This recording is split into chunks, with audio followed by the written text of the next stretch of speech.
Hi, Laura. Good to Hi, see Sarah. you. Good to see you too, Sarah.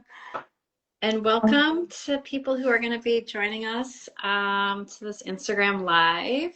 Thank you all for being here as you're going to come in and out, I know. So I'm Sarah Newman. I'm the founder and executive director of the Climate Mental Health Network, and I'm thrilled to be here today with Laura Carter Robinson, who's a clinical psychologist and the creator of our new extreme weather and mental health resources. Therefore, whether you're dealing with hurricanes, extreme heat, floods, wildfires, droughts, storms, and they're available on our website, climatementalhealth.net/extreme-weather. And you can also learn about Laura on her site, humanityandplanet.com. And this is an interactive event, so please feel free to share questions, comments in the chat. So we'll be here for about 30 minutes. So, Laura, to get started, could you talk about how and why children and youth are more vulnerable to the emotional impacts of extreme weather events?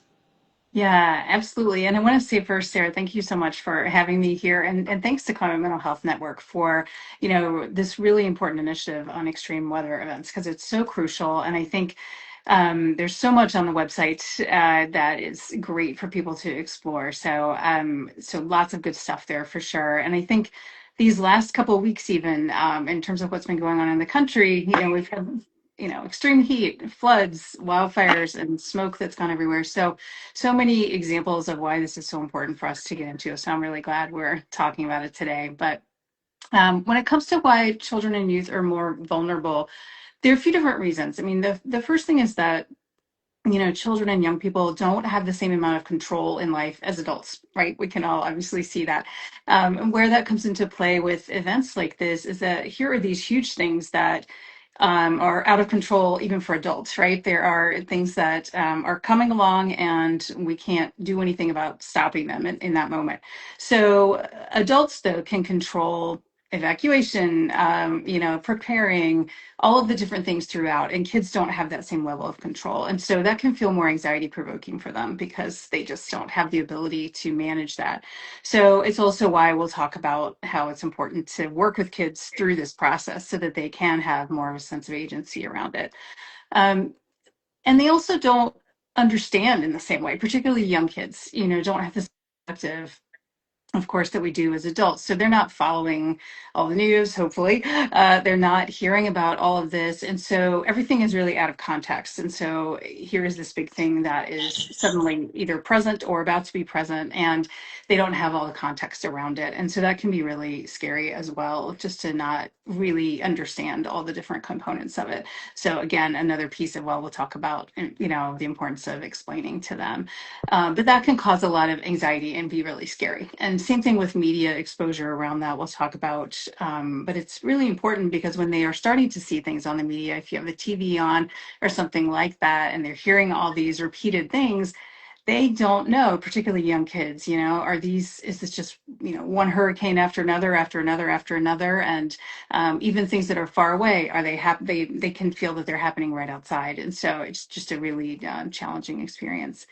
And then I think a really important thing that I think doesn't necessarily get talked about enough is the fact that kids have developmental windows from the time they are born and throughout childhood where they are integrating so many things in the world. So all this brain development, psychological development, cognitive development, all of this.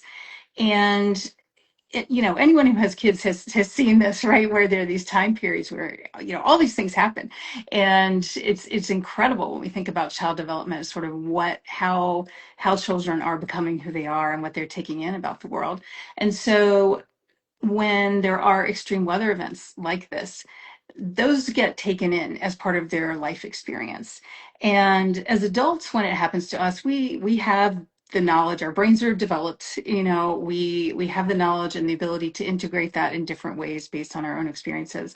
But kids don't have all of that, of course, because they're younger, and also because these things have such a huge impact when they happen in these windows where maybe there's a lot of, a particular type of thing being developed. So things like safety, a feeling of safety in the world, a feeling of trust, things like this, and many, many others can get really impacted by this. And so, one of the most important things for adults, for parents, caregivers, teachers, is to realize that piece and how important it is. And what we're doing here is not just helping kids through that moment, but also helping them for the rest of their lives. Because if they can integrate a situation like this, we can't stop the scary situation, we can't stop the danger, but what we can do is help them manage it in a way where they feel safer. And that's what gets internalized. And that's really crucial for their development, not just as kids, but through their lifetime.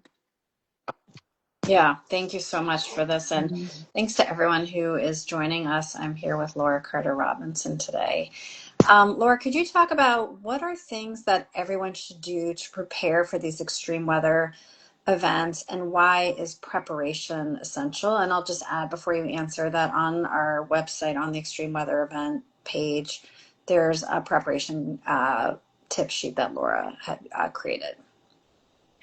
Yeah, so preparation is so important. And, from just a safety perspective, which is, of course, sort of the baseline way that we take care of ourselves and take care of kids, preparation really increases our chances that we will end up in a safer situation. It's not a guarantee. Obviously, the thing about extreme weather events, of course, is that they have some unpredictability built into them, but it really increases our odds. And so it's really important. And it's good to be able to do that in advance when you have time before something is happening. There's always going to be some urgent preparation right before something, but if you've got other things lined up and know what you're doing beforehand, you can decrease stress, decrease anxiety, on all of that as you're building that into just preparing. And so that matters from that perspective.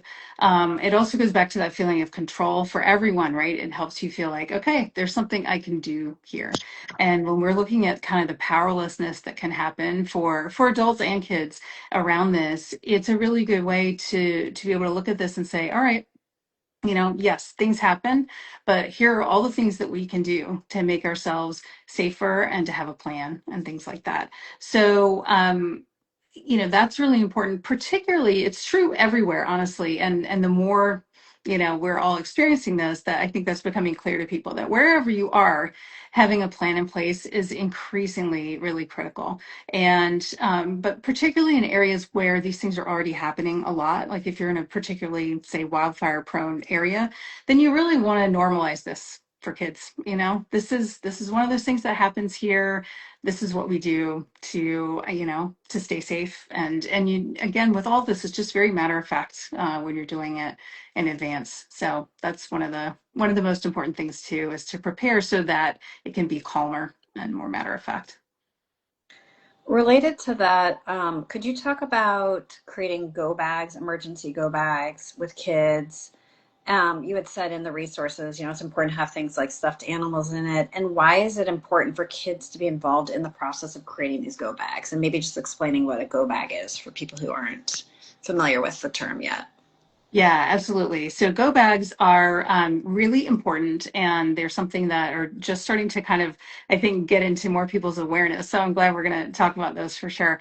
They are really, kind of a compilation of items, and you can find lists. I think there's a list on the website, right, or a link there to the things that are helpful to put in a go bag. Like these are just different items that your family might need, and for kids, that's going to include, things that are comforting to them and reassuring to them, and familiar. So that can range, depending on a child's age, but it could be a doll or a stuffy or a blanket or anything like that. And for older kids, it might be something different, right? It might be a book, it might be a game or whatever, or stuffed animals too, no matter what the age, actually. So, a go bag in general is really important to have for every family member. And, I want to emphasize that this is something we should all have. But if you don't have one yet, that is nothing to be ashamed of, or it's not a problem, right? So this is a learning curve for all of us, and so the time is now, though. If you don't have one, then this could be the day you start putting it together, right? You click on the link after this, check it out, see what you need to gather, and then set a time with your family. Maybe it's this upcoming weekend or whatever, where you can get together and do it together. So making a plan. And then the other thing I just want to say too, not a go bag, but sort of making a plan for your family goes along with this too. So really knowing what your safety plan is and creating that. You can do that, while you're working on your go bags, for example, or in the same time frame. Sometimes families may be in different places when these things happen. Kids might be at school, parents might be at work.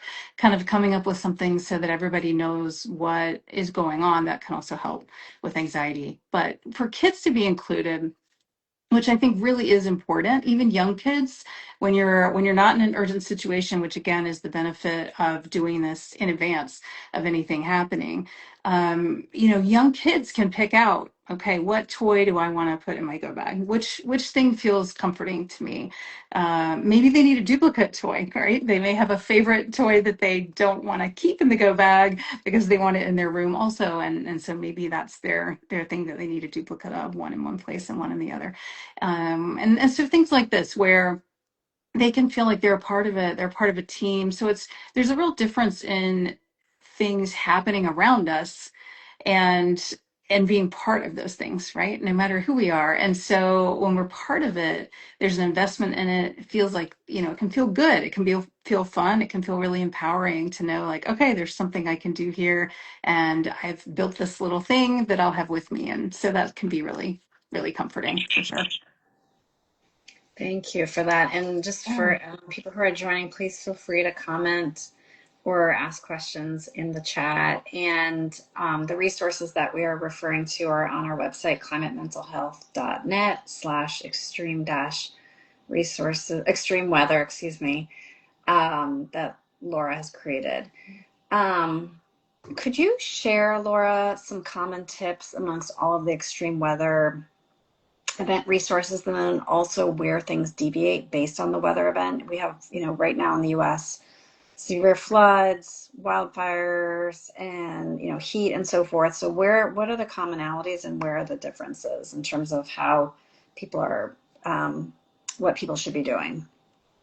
Yeah, it's an important question. And the good news is that most of these things have commonalities. So luckily, we don't have to kind of learn new tools for each type of event. So that's really important. Heat is a little bit different. So we'll talk about that in a second. But in general, some of the things that are really in common for everything include, I referenced earlier, kind of explaining, right? And I think of seeing this through the eyes of a child is really important, and recognizing that again they don't know what's happening, so explaining what's going on through the process. That's through preparation, it's through going through an event, it's as it's about to happen, etc., and as you're going all the way through it. So really taking the time, it can be brief but clear and supportive and all of that, but really explaining, telling them, because otherwise they can be very confused and it can be really anxiety provoking. You also want to be supportive, right? I think that goes without saying, but sometimes I think in the stress of the moment, and we can be focused on trying to get through this, trying to get through this ordeal. Sometimes, no doubt about it, right? If you're in a real survival situation, then reassuring is not going to be at the top of your list, right? And the most important thing is you're all going to get through this together and you're focused on that. But in general, right, reassuring kids, okay, we are in this together. I'm here for you. I am putting your safety first. That is paramount. I'm going to do whatever it takes to make that happen. And staying emotionally connected through this is really, really key. And part of that support too is reflecting on their feelings. If they're sharing with you, like, I'm scared, to let them know, like, that's okay, and we're going to be right here together, and really letting them express that as much as they need to in that moment. And you also want to lead by example. That's something, again, all of these things that kind of are consistent across whatever is happening. So again, as adults, these things are scary too. And so it can be really hard sometimes to sort of maintain our own sense of equilibrium and sort of manage a lot of stuff that's going on at one time. And it's critical though, like, for kids that they're looking to us for guidance on how to handle this, and they're looking to us for steadiness, which is, that can be a tough job in these moments. However, we can do it. And I think parents have incredible reserves. Parents and caregivers and teachers have incredible reserves that they draw on, I think, to help children in these times. And so, it's important to be steady, to share a bit about your feelings. That can help kids know how to do this, but not to burden them with your feelings. So you want to have your own coping skills. You want to have some adults maybe you can talk to, so that you're not leaning on your child to manage your feelings, because that can be super overwhelming for them. So that's important. Again, kids absorb your stress around that.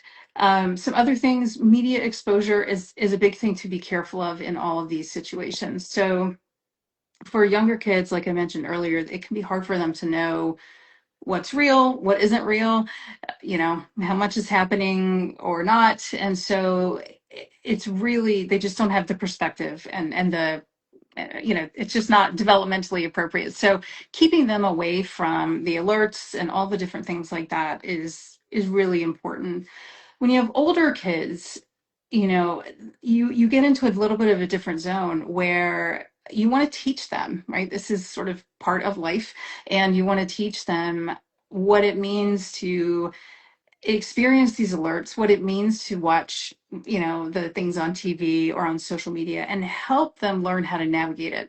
Help them learn that limiting that is really helpful, because when people watch it over and over and over, which can completely happen in these instances, it can be really traumatizing. So we can really get vicarious trauma from that. So helping them learn, like, okay, it's good to just really minimize this and help encourage them to do other things is really key.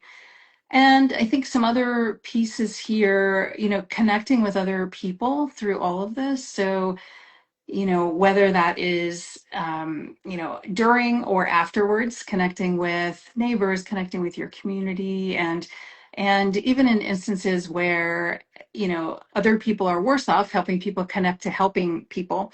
All of that is really important, and connected with that kind of helping kids know and point out what's good that's going on around them. So you're going to have all kinds of emergency response afterwards, right? And during, you're going to have medical providers, you're going to have community members, you're going to have all kinds of things. And helping kids really see that is a really positive way to provide sort of, again, support and help them see that even in the midst of difficult and bad things, that good things can happen too.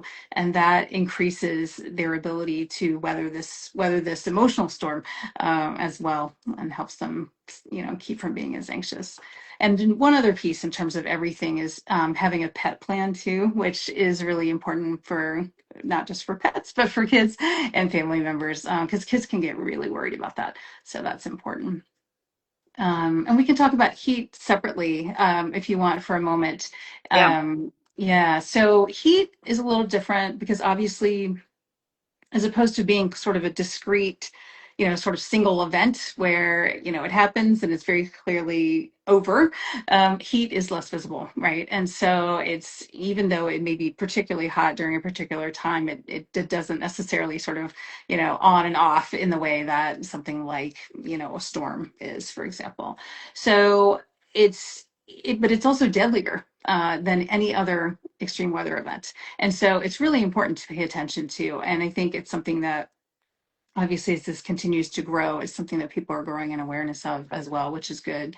The thing about heat, obviously extreme heat and kids, is that you're more likely, rather than, again, just kind of a shorter term event, you're more likely to be inside for days on end. And that comes with a lot of challenges, right? So kids might be really, really ready to get outside, really have a lot of energy that's pent up. And so you want to help them find outlets for that. So whether that's, getting outside when it's cooler or finding cool places to go, the library, indoor playgrounds, whatever it is, outside places to go swimming. But a caveat there that I want to point out is that You want to be really careful to make sure your kids are good swimmers. Go to an area with a lifeguard and that's safe to swim, because often in these situations, a lot of people do go out to go swimming and then end up with problems. So you want to avoid that for sure. So I think that's a key thing. Kids also get really often very irritable. Well, anybody does really with heat, and it's hard to sleep. It's hard to kind of concentrate and things like that. So helping kids recognize that that is connected to heat is really important, and helping them understand their feelings and why they're maybe acting a particular way. So that's just key, and that can be a little bit different for heat as well. And with everything, I should say, but it's particularly true of heat, you always want to let kids know when the danger is over. Because even though as adults we may be very clear on this, to kids they may not realize, like, oh, okay, there are no more, no more things coming my way. The flood is done. It's not coming back right now, and it's okay, right? And the heat is okay. I can go outside, and it's not coming back anytime soon. So you want to just let them know so that they know that they're safe. Otherwise, that anxiety can continue. Thank you for that. And I wanted to just add on the how to be an ally for people who might be less impacted or not impacted by an event. We have a resource guide and a video by Leslie Davenport, who's also watching today. That's on the extreme weather page. And so she just gives some tips on how to be supportive of one another. And just also want to add that in some communities,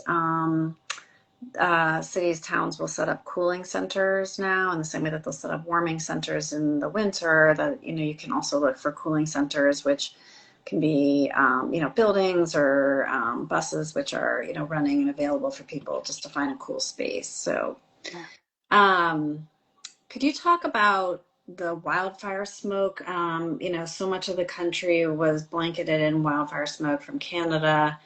Um, and just talking about how to navigate and deal with that. Yeah, absolutely. I think that's a really important point, and it speaks to how these extreme weather events can impact parents and kids even when they're really, really far away from the event itself. And, so it's a little different. You're not dealing with the actual event in terms of having to think about survival or preparation and things like that.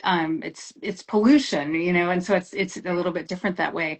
But there are a lot of important things that do come up around it. So first of all, of course, kids can be really sad when they're in this situation because they have to, again, stay indoors, right? So you end up with some of the same kinds of things, but really sad because they are missing out on, activities that are going on around them, and missing out on going outdoors and things like that. They can be anxious because they don't understand, or really, it's good to help them connect the dots to, why is the sky yellow? Why is there so much smoke? Why does it smell so bad? Why does it feel a little harder to breathe? Perhaps, things like that. So really wanting to address their feelings around this, and helping them understand what's going on, since they are not seeing the fire. Let them know, okay, there's a fire far away, and it's impacting people over there, and the smoke travels, and that's why we are having that here. And that's also part of helping them connect to a broader world, I think, right? And as we were just saying, like, helping other people who are actually impacted. And so recognizing that we are all connected, that something far away affects us even here. And so rather than, we can focus on our own situation, that's really important. And it's crucial to take the safety steps, right? And learn how to teach kids. You have to wear an N95 when you go outside, right? In order to be safe, for example, you have to stay inside more, things like that. But to show care for people and animals who are more closely impacted can be a really helpful way to help kids, again, have a sense of, like, I'm part of something, I can do something to help. And so that's, I think, really key for kids going through the smoke aspect of this. Thanks for that. Could you Mhm. share, we're talking about how to support kids, but this is being done by parents, caregivers, educators, and so forth. And how can they stay grounded amidst these really disruptive and challenging events that are also scary for them, and on top of it, they're, taking care of kids. So could you share more about what are some self-care practices and approaches that they should be taking?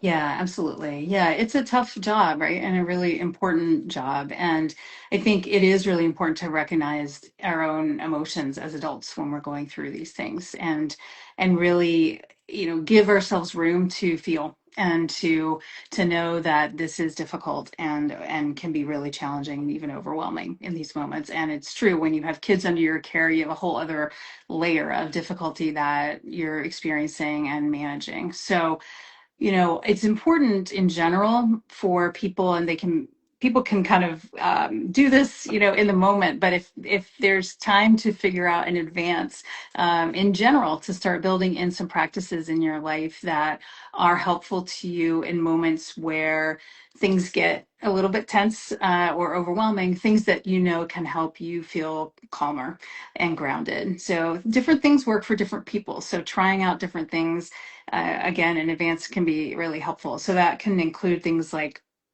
just pausing, taking a breath, maybe taking one, two, three, however many you might need to take. For some people, it might mean pausing and maybe counting in their head before they respond to something. It can be kind of grounding yourself. That can look like a lot of things. It can look like literally if you're in a room with kids, it can include just grabbing onto a counter or a desk or a table or something and letting yourself really feel the surface, something to get you out of your head and feel the things around you. And same thing if you're sitting, you can let yourself feel the chair holding you up, or feel the ground under your feet, and feel that literal sense of connection and strength, and let yourself imagine that strength of something else holding you up. And there can be all kinds of things and tools like that can be really helpful for people. It can include, talking to yourself positively through this, and just saying to yourself and to kids, we've got this, here we go. And so really monitoring in yourself if you're feeling negative in any way, to really recognize, like, this is not a time for perfection. I'm not sure there ever is a time for perfection, but certainly not during this. And let yourself know it's okay to mess up, and that you're going to just do this and take one step at a time, just like kids benefit from breaking things down, step one, step two, step three. Same thing for, caregivers and parents and teachers, right? So all of us can benefit from, like, okay, I did this thing, now I'm going to do the next thing, and then I'm going to do the next thing. So things like that can really kind of help get you through in these moments. And I think too, in situations where you can connect with other adults in these moments are often so fluid, so it's impossible to generalize. But whether it's during or right after, having other adults that you can kind of process a little bit with, and that can help too, just to kind of help everybody get to a calmer state where you're feeling understood and sharing an experience with others. So I think those are some ways that are helpful. So I wanted to move on to looking at how do you know when a child's response has moved from normal distress to something that requires professional mental health intervention. And before you reply, I just wanted to share that on the resources page with all these tip sheets that Laura has created, there's also a single page that is emergency mental health numbers. So there's a range of lots of different mental health resources, emergency mental health resources and numbers on there. And all of these resources that we're referring to on the website are available for free, and they're in English and Spanish. So Laura, could you just talk about what to look for in terms of when something turns to an acute situation that requires professional mental health intervention for kids? Yeah, absolutely. So, first of all, I think it's important to really recognize that, kids and young people can have a whole range of experiences after going through something like this that are normal. So, and they can look concerning, but they're normal because people have to integrate this, like we were talking about that, and it gets integrated in all kinds of different ways. So you might see kids having nightmares, not wanting to go to bed because they know nightmares are coming. You might see sometimes kids will get stomach aches, headaches, things like this, might be more irritable or prone to, acting out and being frustrated and that kind of thing, or having tantrums. Younger kids might regress a little bit developmentally. So kids who no longer suck their thumb, for example, might go back to that. Same thing with, using the bathroom and things like that. So there can be this bit of regression for a period of time. And these things can go on, for a few weeks. So if this is going on for a couple weeks, 2 or 3 weeks, that's normal. And at that point, though, when it starts to get 3 or 4 weeks, if this is still going on, that's a time when you want to kind of reach out. Or if these things are so extreme that a child is just really not functioning and is not doing well in overall, then you want to reach out sooner for sure. It's never wrong to reach out if you have concerns. So, certainly err on the side of that rather than waiting. But it's important to know that these things are normal and that there is just a lot of processing going on. And we can help kids with that, not only during the process itself, like we talked about, which can help them handle it during what's going on, but even afterwards, we can help them by being available to them to talk about their feelings. We don't ever want to force them. It's really important to not force people to talk about what they've gone through because that can actually be more traumatizing. But letting them know you're there, letting them know when they do talk about feelings that that their feelings are okay, and really validate them, let them talk about it. For younger kids, or even a whole range of ages, actually can really benefit from playing out, acting out whatever stress they're feeling from this. So making sure they have access to toys where they can do this, whether that's dolls, stuffed animals can do this, Legos, even art supplies, things like this, where they can draw it out, play it out, things like that. So there are lots of ways that kids can work through this on their own with the help of supportive adults.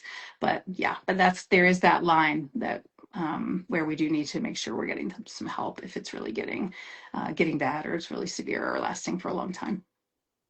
Thanks for that. And just to remind people that we do have, if you are in an acute situation, emergency mental health numbers on the Extreme Weather Resources page. So we are coming up on the half hour. So Laura, do you have anything else that you'd like to share with everyone who's joined us before we close out?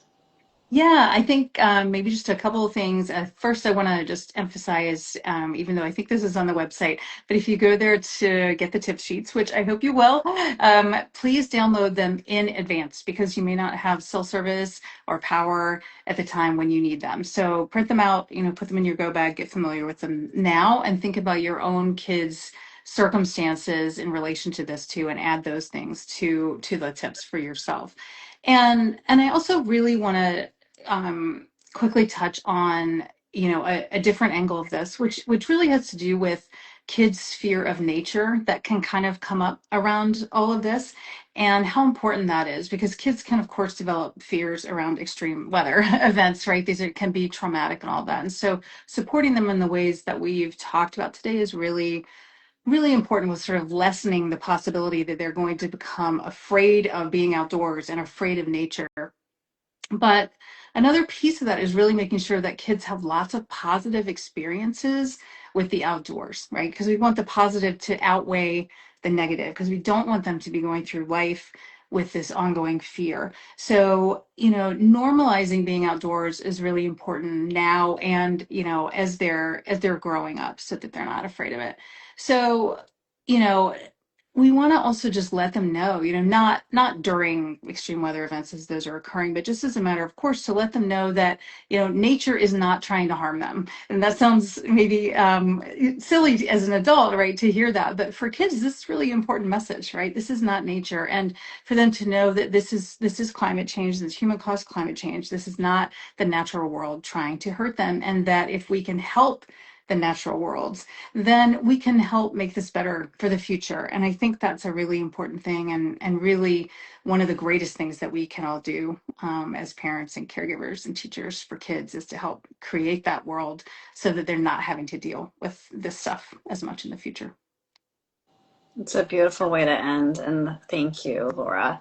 Thank you just to everyone who's joined us today, and there'll be a recording of this. And thank you, Laura, for this conversation, and all of the resources that Laura created and others. They're available for free in English and Spanish. You can visit our website, climatementalhealth.net/extreme extreme-weather to access the resources.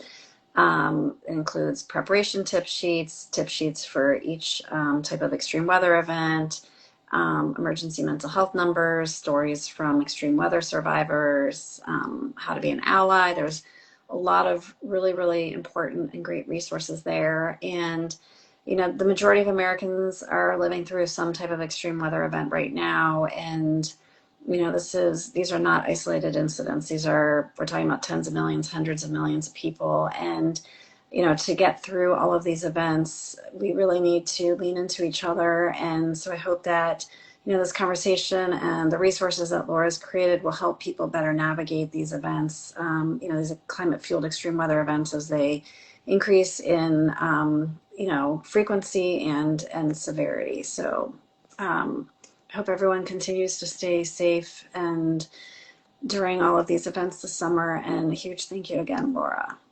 Bye, Yeah, thank you so everyone. much. Bye.